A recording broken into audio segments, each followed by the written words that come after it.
Hola, en este video hablaremos de eh, PwC Annual Global Crypto Tax Report 2020, el reporte anual cripto de PricewaterhouseCoopers del 2020. Eh, Antes de hablar del reporte en sí, es importante que tengamos claro las circunstancias y también claro algunos términos para poder comprenderlo en su totalidad. Creo que en este punto la gran mayoría de nosotros ya hemos escuchado algo de los activos digitales o por lo menos de un activo digital en particular. El más famoso es Bitcoin. Pues los activos digitales son una clase de activos nueva y en rápida evolución. Y si bien el término puede aplicarse a una amplia gama de activos que están en representación digital, para propósito de este informe nos vamos a referir a las representaciones de valor que están registradas en libros de contabilidad distribuidos o blockchains. Estos también se pueden denominar criptoactivos y se pueden agrupar en tres categorías: Payment Tokens, Utility Tokens y Security Tokens. Pero antes de hablar de cada una de ellas, hay que tener en claro qué es un token. Un token es, en español, una ficha. Y como fichas no tienen valor de curso legal, como si la tienen el euro, el dólar y el sol. Entonces, podemos pensar como tokens a las fichas del casino. Las fichas del casino no tienen valor, no se pueden utilizar en la calle para comprar comida o para comprar ropa, pero el casino sí está dispuesto a cambiar estas fichas por moneda de curso legal, porque ellos sí reconocen que tiene un valor y te lo puede dar en dinero. Teniendo esto en claro, pasemos a hablar de los payment tokens. Los payment tokens también son denominados criptomonedas o tokens de pago y sirven de medio de intercambio para comprar bienes o servicios. Aquí la palabra clave va a ser intercambio. Y tenemos, por ejemplo, el Bitcoin y Ethereum. Los utility tokens van a proporcionar acceso a una plataforma o permiten al titular acceder a un producto o servicio. Por ejemplo, para financiar un proyecto se pueden emitir 10 utility tokens y se le dice a las personas que compren estos utility tokens que cuando se finalice el proyecto van a poder acceder a los productos o servicios del mismo. Entonces se puede pensar de los utility tokens como un cupón de acceso. Y por último tenemos los security tokens, y estos van a conferir algún tipo de derecho de propiedad sobre un activo. Es como los valores tradicionales que nosotros ya conocemos, los bonos, las acciones, ¿no? ¿Cuál es la diferencia entre el payment token, entre los payment tokens y los utility tokens con los security tokens? Bueno, como les dije, los payment tokens, la palabra clave va a ser el intercambio. En cambio, en los utility tokens y los security tokens, la palabra clave es la representación. Y dependiendo de lo que representen, van a ser utility tokens o security tokens. Si representan un producto o servicio, va a ser utility token, y si representan un derecho de propiedad, es security token. Otras definiciones que debemos tener en claro es, incluye blockchain. Al inicio les dije que los activos digitales pueden estar registrados en libros de contabilidad distribuidos o blockchain. Blockchain en español quiere decir cadena de bloques. Y es un registro único, consensuado y distribuido en varios nodos de una red. ¿Por qué se le dice libro de contabilidad distribuido? Porque contiene un registro de todas las transacciones que ocurren y porque todas las personas del mundo pueden tener acceso a una copia de este libro de contabilidad que se va a actualizar automáticamente. ¿Y por qué cadena de bloques? Porque si vemos la imagen, aquí cada uno de los bloques van a estar conectados entre sí. ¿Y qué es lo que hay dentro de un bloque? Dentro de un bloque hay una transacción, hay el informe de una transacción. Entonces, la información de esta transacción va a estar descrito en un código muy largo. Cuando ocurre una segunda transacción, además de contener la información de la transacción misma, también va a incluir la información del bloque anterior y va a tener otro código también largo. Y así va a ir ocurriendo sucesivamente. Esto es lo que hace prácticamente imposible hackear una blockchain, porque si quieren cambiar algo de una transacción, tendría que cambiar el código de cada uno de los bloques, lo cual es muy trabajoso. Y además, otra característica muy importante del blockchain es que es descentralizado. Esto quiere decir que no requiere de la intervención de terceras partes.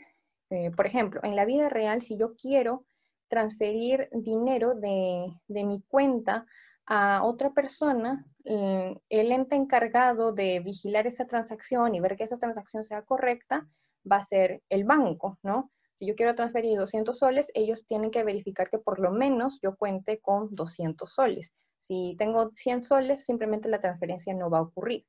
Entonces, ¿cómo nos aseguramos que las transacciones sean correctas dentro de la blockchain?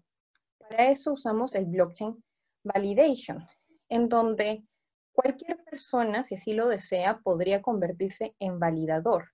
Y va a existir dos modalidades. El proof of work o el prueba de trabajo, en donde las personas se les conoce como mineros, y el proof of stake, la prueba de apuesta, en donde las personas se les conoce como apostadores.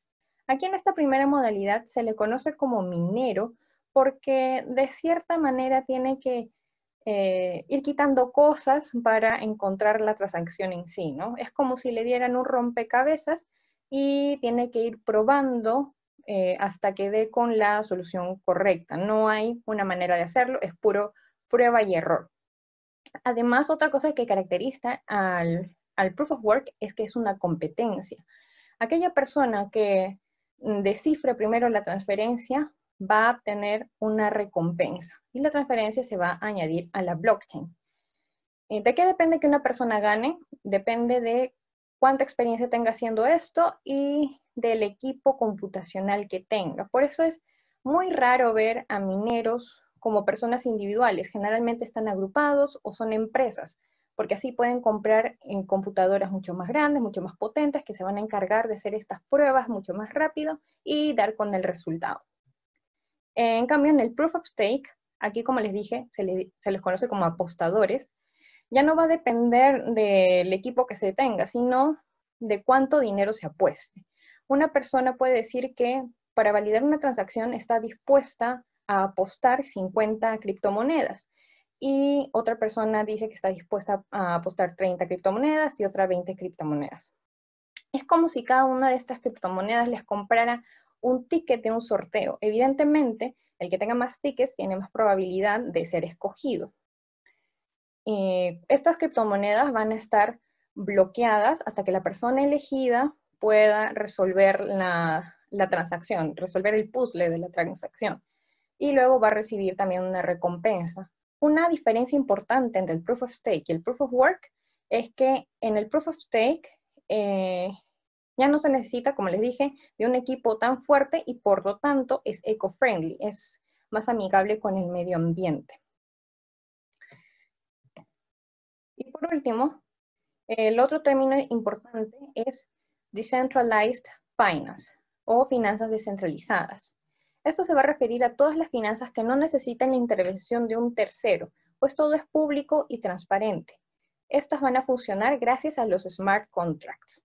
Los smart contracts o contratos inteligentes, a diferencia de los contratos tradicionales, que muchas veces necesitan la intervención de terceros y que se pueden prestar a diversas interpretaciones, los smart contracts no son descentralizados, o sea, no van a necesitar la intervención de nadie porque están descentralizados. y no se presta a diferentes interpretaciones porque están escritos en un lenguaje diferente al común, están escritos en un lenguaje computacional. Por ejemplo, supongamos que el gobierno peruano, con todo esto de las llegadas de la vacuna, hizo un contrato con la empresa que iba a transportarlas. Y supongamos que una de las cláusulas era que se transportara a una temperatura específica, ¿no? y si esta temperatura variaba, ya no le iban a pagar la totalidad, sino solo le iban a pagar la mitad. Entonces el smart contract puede rastrear esto, puede supervisar esto a través de un termómetro, y si en algún momento la temperatura baja o aumenta, inmediatamente el smart contract, una vez que las vacunas lleguen a Perú, solo va a hacer la transferencia por la mitad del dinero. Pero claro, este es uno de los usos que se le podría dar, también se puede aplicar para mercancías o incluso para transferir la herencia a las partes beneficiadas tras el fallecimiento de una persona. Realmente es una tecnología que está en progreso y cada día se le descubren diferentes aplicaciones. Ahora hablemos de cuál ha sido el objetivo de Price para hacer este reporte. Ellos han buscado evaluar y revisar las orientaciones fiscales existentes sobre los activos digitales a escala mundial y fijarse en las áreas en las que existen vacíos o en las que pueda ser necesario hacer mejoras, teniendo en cuenta que los activos digitales son cada vez más comunes y cada vez tienen más participantes de mercado. También que hay diferencias significativas entre las jurisdicciones sobre cómo se clasifican estos activos para efectos tributarios. O sea, puede ser que en un país el activo digital reciba un tratamiento tributario diferente que en otro país. También tuvieron en cuenta que constantemente se introducen nuevos casos de uso en las finanzas descentralizadas, como expliqué hace un momento sobre los smart contracts. Y por último, también consideraron que los modelos de negocio descentralizados adoptados por muchos participantes del sector no requieren interacciones físicas entre las contrapartes o los clientes, ya que sus transacciones están altamente automatizadas. Para este propósito, PricewaterhouseCoopers buscó dentro de sus firmas la opinión de más de 30 especialistas tributarios sobre el desarrollo de las regulaciones fiscales en sus respectivas jurisdicciones. Cabe mencionar que en ciertas jurisdicciones las transacciones con activos digitales son ilegales, así que estas no se tuvieron en cuenta para la elaboración de este informe. Veamos cómo ha sido la evolución de la normativa internacional en lo que respecta a los criptoactivos, ¿no? Considerando que el Bitcoin fue lanzado en el 2009, cuando observamos el gráfico nos damos cuenta que 5 años después, recién los primeros países comenzaron a emitir legislación relevante con respecto a los activos digitales. Los primeros países fueron Dinamarca, Francia, Suecia, Estados Unidos, Australia, los Países Bajos y el Reino Unido. Conforme fue evolucionando el sector y conforme fue pasando el tiempo, más países también se sumaron a emitir su propia normativa. Y se puede ver un importante aumento en el 2017 y en el 2018. Cabe mencionar que en este gráfico solo se ve la velocidad con la que se emitió la legislación, más no se ve qué tanto abarca. Entonces, tal vez sería más importante ver qué tantas áreas se han tratado en su legislación, ¿no? Para ello, PricewaterhouseCoopers elaboró el Crypto Tax Index, el índice de impuestos de los criptoactivos. Aquí ellos consideraron 20 ámbitos sobre los activos digitales para efectos tributarios y les dio una calificación a los países, siendo 0 que todavía no se ha emitido normativa en ninguna de las áreas y 1 que se ha emitido normativa en todas las 20 áreas. El primer lugar lo tiene Liechtenstein, que ha cumplido con más del 70% de estas 20 áreas, y también vemos que el Perú todavía no ha emitido normativa en ninguna de las áreas. Aquí vemos si han abarcado cierta área o no, pero no vemos la comprensibilidad de sus normas, tampoco vemos la calidad de estas. Ya en este gráfico podemos ver sobre qué se han publicado las normas. Aquí se detallan cuáles han sido esas 20 áreas que Price tomó en cuenta. Y a simple vista vemos que aquí en el lado izquierdo, solo en 3 áreas, los países en los que sí se ha metido norma supera a los países que todavía no la emiten. En las demás áreas, los países que no han emitido norma, la cantidad de países que todavía no han emitido norma es mayor a los que sí, por un gran porcentaje, ¿no?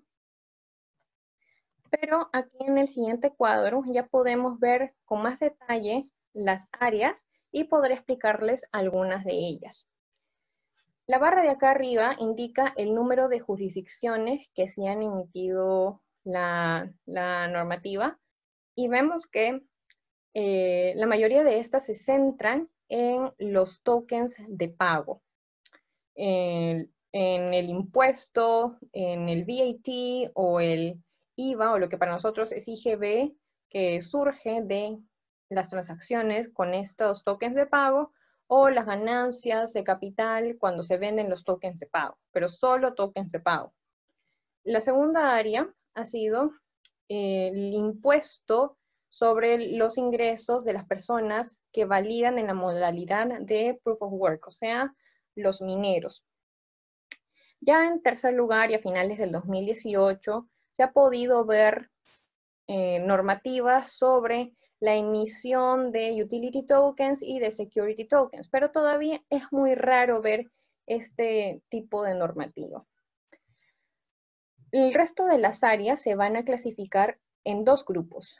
En ámbitos en los que todavía la norma no es clara y ámbitos en donde sí hay norma, pero en lugar de beneficiar al sector, lo están ralentizando. Veamos primero los ámbitos en los que parece no haber normas detalladas. Ahora las autoridades fiscales deberían centrarse en emitir normativas sobre la tributación de las rentas provenientes de la validación de datos Proof of Stake. Como ya vimos, ya hay bastante normativa respecto al Proof of Work, a los mineros, pero todavía no hay sobre los ingresos de los apostadores. Deberían contestar preguntas como ¿qué tipo de renta es? O sea, ¿es un rendimiento financiero o es un ingreso por servicios? ¿Es renta de segunda o es renta de cuarta? ¿En qué momento se debería grabar el ingreso? ¿Cuando reciben la recompensa o cuando disponen de esto?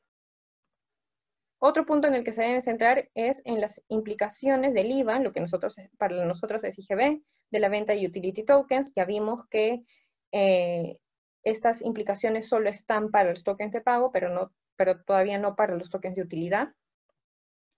El tercer punto en el que deben concentrarse también es en la tributación de las plataformas DeFi, la Decentralized Finance.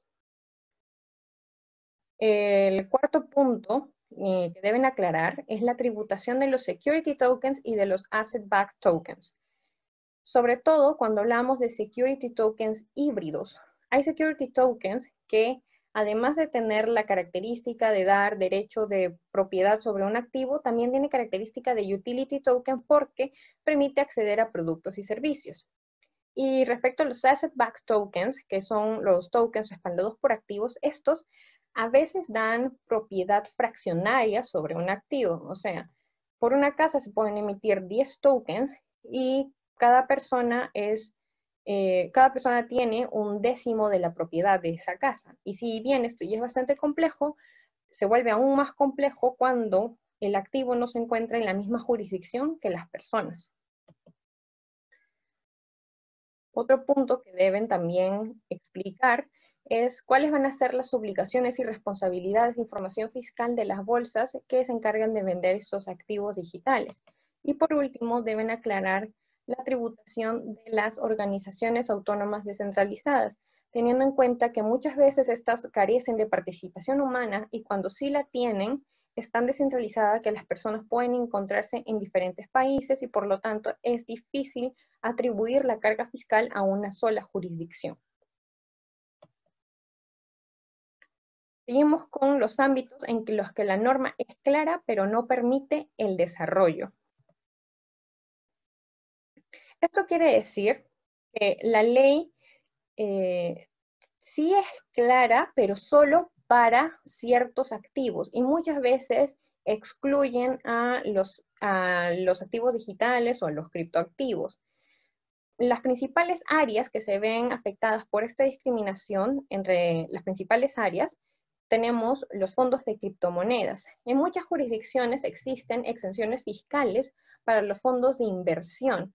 Esto con el objetivo de que se grave solo los intereses en manos de las personas que hacen la inversión y no se grave el fondo en la fuente.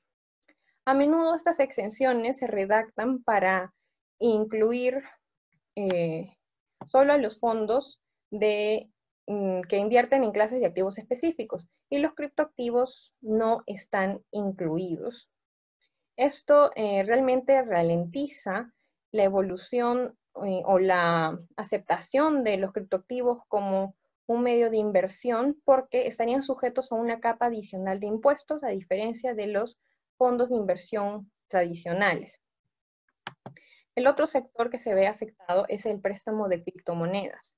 En los países en los que los criptoactivos no se consideran equivalentes al dinero, existe el riesgo de que un prestatario o prestamista pueda ser grabado en el momento de pedir prestado o devolver un préstamo denominado en un criptoactivo. Esto es porque, al no ser considerado equivalente al dinero, se considera como un inmueble. Entonces, ya no se grabaría el préstamo, o sea, ya no se grabarían los intereses del préstamo nada más, sino también el principal. Y el tercer ámbito que se ve afectado es el de criptoahorros y pensiones. Muchos países ofrecen tax wrappers eficientes para el ahorro individual, ya sea para pensiones, educación u otros fines. Tax wrappers, literalmente traduciendo, es envoltorios tributarios, pero se refieren a las exenciones fiscales a las que puede estar sujeto un ingreso, ¿no? En el caso de las pensiones, las exenciones fiscales respecto a esta pensión. Pero hay una serie de situaciones en las que las inversiones directas en criptoactivos pueden no cumplir los requisitos. Además, tampoco se acepta las inversiones en criptoactivos para pensiones porque, como sabemos, los que administran estos fondos o estos aportes son los fideicomisarios o pueden ser administradoras. Ellos ven que se cumplan las normas y que la persona pueda acceder a estos fondos cuando llegue el momento de su jubilación. Pero varias de estas administradoras todavía no están capacitadas para gestionar inversiones en criptoactivos. ¿Cuál sería el impuesto directo que recaería en las transacciones con activos digitales? Cuando se usan los activos digitales como medio de intercambio, vemos que muy pocas jurisdicciones igualan los activos digitales con el dinero o la moneda para efectos fiscales. En cambio, consideran las criptomonedas como una forma de inmueble. Esto es importante porque en la mayoría de jurisdicciones, la enajenación de inmuebles da lugar a una ganancia o una pérdida que puede estar sujeta a un impuesto, ¿no? Y esto es bastante engorroso o problemático porque desencadenar una carga fiscal cada vez que un individuo gasta va a suponer una tarea difícil de realizar porque no todas las personas están capacitadas para hacer esos cálculos constantemente, ¿no? Generalmente, lo normal es que cuando se compra una pizza o se compra un café, no da lugar a un hecho imponible que deba ser declarado, pero esto sucedería si se comprara, por ejemplo, con bitcoins, ¿no? Price reconoce que puede que las jurisdicciones no cambien esta manera de percibir a los activos digitales, por lo que ellos sugieren que para que no exista esta barrera en la adopción de los activos digitales como medio de intercambio masivo, ellos sugieren que se adopte un mayor software que pueda hacer estos cálculos en lugar de las personas o que se adopten criptomonedas estables. Como sabemos, los criptoactivos tienden a variar bastante de valor, suben y bajan el valor. Pero si se adopta una criptomoneda que mantiene su valor siempre, por ejemplo, en $1, esto simplificaría bastante los cálculos y sería más fácil determinar el impuesto. Aquí en el gráfico vemos que ay, un momento. ¿Qué pasó? Ya. Aquí en el gráfico vemos que 9 de las jurisdicciones consideran para términos tributarios a los activos digitales como propiedad o propiedad intangible y solo una lo considera igual al dinero. Ahora, para los activos digitales como clase de inversión, sabemos que existen inversores que desean tener activos digitales en su cartera, ya sea como parte de una estrategia de diversificación, porque quieren beneficiarse de este mercado en crecimiento o incluso por especulación. Como hemos visto antes, la mayoría de jurisdicciones estudiadas tienen algún tipo de impuesto sobre las ganancias de capital en los activos digitales, pero esto va a diferir de su aplicación dependiendo del país. Por ejemplo, en Hong Kong y en Singapur no existe ningún tipo de impuesto sobre las ganancias de capital, pero en Portugal y en Malta no están grabados ciertos tipos de criptoactivos, por ejemplo, los tokens de pago. En otras jurisdicciones, graban las ganancias y pérdidas de capital, pero no las transacciones entre criptomonedas, por ejemplo, Francia, que solo los va a grabar cuando se dispongan estas para comprar productos o servicios o cuando se transformen en moneda de curso legal. Pero realmente la mayoría de jurisdicciones sí graban estas transacciones cripto a cripto o incluso las transacciones de cripto a moneda de curso legal. Por último, veremos cómo se va a comparar Perú contra el resto de los países. ¿Qué tanta normativa han sacado o cómo han avanzado? Primero veamos a los Estados Unidos. Ellos sí han emitido normativa y para efectos tributarios consideran los criptoactivos como propiedad. Para determinar el costo de estos, van a utilizar el First In, First Out o el método PEPS o el costo específico.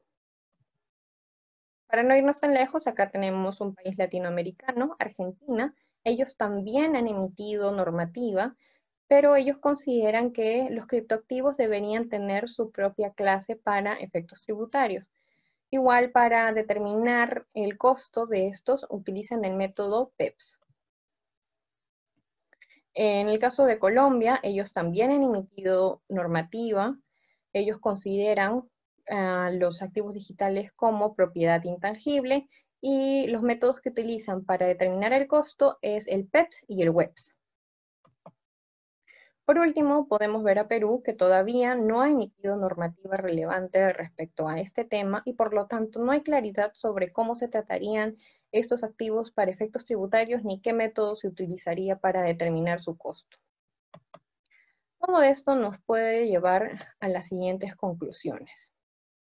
Que los activos digitales tienen varias características que los hacen únicos desde el punto de vista tributario, por lo que son dignos de consideración. También vemos que, a pesar de los esfuerzos que han realizado las autoridades fiscales, estas no han podido mantenerse al día con la evolución reciente de los activos digitales. En tercer lugar, vemos que, dado el ritmo de cambio del sector, será importante que las futuras normas se basen en principios y no sean excesivamente prescriptivas.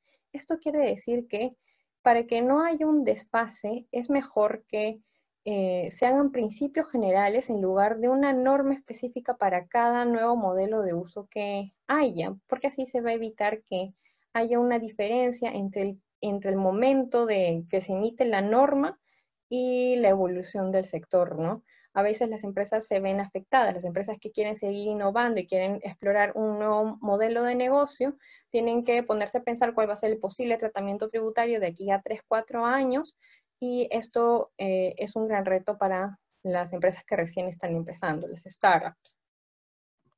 Por último, lo que respecta ya a Perú, hemos visto que es uno de los 8 países dentro del reporte de PricewaterhouseCoopers que aún no emite ningún tipo de normativa en esta área. Como hemos visto, realmente el que no haya normativa no va a desmotivar a las personas para que sigan explorando, pero sí va a ralentecer la evolución del sector en el país.